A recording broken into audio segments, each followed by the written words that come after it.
इतिहास में कुछ राजा अपनी तलवार से अमर हो जाते हैं तो कुछ अपने बलिदान से।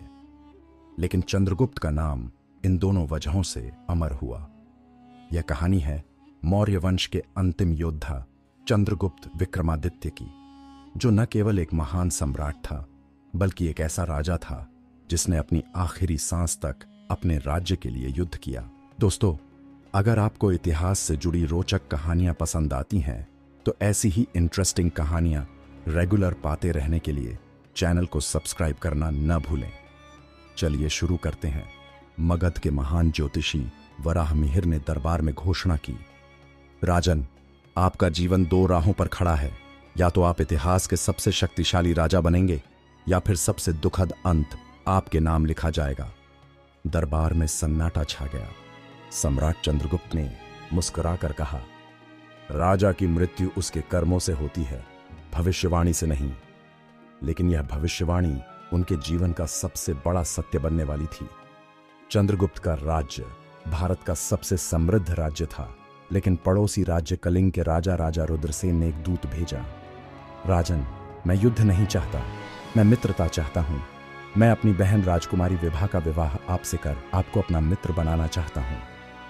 चंद्रगुप्त ने प्रस्ताव स्वीकार कर लिया, लेकिन उन्हें नहीं पता था कि यह विवाह प्रेम नहीं बल्कि धोखे का जाल था। राजकुमारी विभा सुंदर और चतुर थी, लेकिन वह राजा रुद्रसेन की जासूस भी थी। विवाह के बाद उसने धीरे धीरे चंद्रगुप्त को गलत निर्णय लेने के लिए उकसाना शुरू कर दिया। एक रात जब चंद्रगुप्त अपनी सेना के साथ युद्ध की योजना बना रहे थे, विभा ने गुप्त मार्ग से राजा रुद्रसेन को संदेश भिजवाया। राजा युद्ध के लिए तैयार हैं, लेकिन अभी उनकी सेना बिखरी हुई है। यही सही समय है आक्रमण करने का। एक रात चंद्रगुप्त के विश्वासपात्र सेनापति वीरभद्र ने विभा को एक गुप्त सुरंग से संदेश भेजते हुए देख लिया। उसने तुरंत राजा को सूचित किया। चंद्रगुप्त ने विभा को दरबार में बुलाया और कहा, तुम्हारा विवाह मेरे साथ नहीं, मेरे विनाश से हुआ था। विभा चुप रही। उसने सिर झुका लिया। चंद्रगुप्त ने उसे महल से निष्कासित कर दिया, लेकिन यह बहुत देर हो चुकी थी। कलिंग की सेना ने अचानक मगध पर आक्रमण कर दिया। चंद्रगुप्त की सेना तैयार नहीं थी। उनके सैनिक चारों ओर से घिर चुके थे। राजा रुद्रसेन ने संदेश भेजा, समर्पण कर दो चंद्रगुप्त, अन्यथा यह तुम्हारा अंतिम युद्ध होगा। चंद्रगुप्त ने उत्तर दिया, राजा तलवार के बल पर जीता है, समर्पण के बल पर नहीं। और फिर इतिहास का सबसे भीषण युद्ध शुरू हुआ। चंद्रगुप्त अकेले 50 सैनिकों के बराबर लड़े। उनकी तलवार से रुद्रसेन के हजारों सैनिक गिरे, लेकिन धीरे धीरे उनके अपने योद्धा भी कम होने लगे। आखिरकार रुद्रसेन ने छल से चंद्रगुप्त को घेर लिया। घायल राजा घोड़े से गिर पड़े, लेकिन उन्होंने हार नहीं मानी। उनके अंतिम शब्द थे, राजा मर सकता है, लेकिन उसका नाम कभी नहीं मिटता।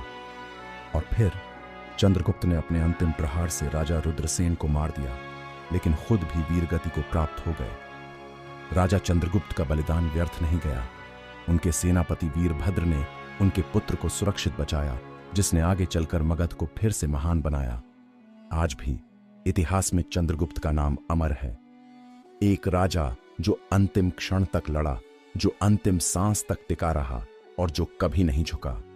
यह कहानी हमें सिखाती है कि राजा केवल सिंहासन से महान नहीं बनते, बल्कि अपने चरित्र, पराक्रम और बलिदान से अमर होते हैं।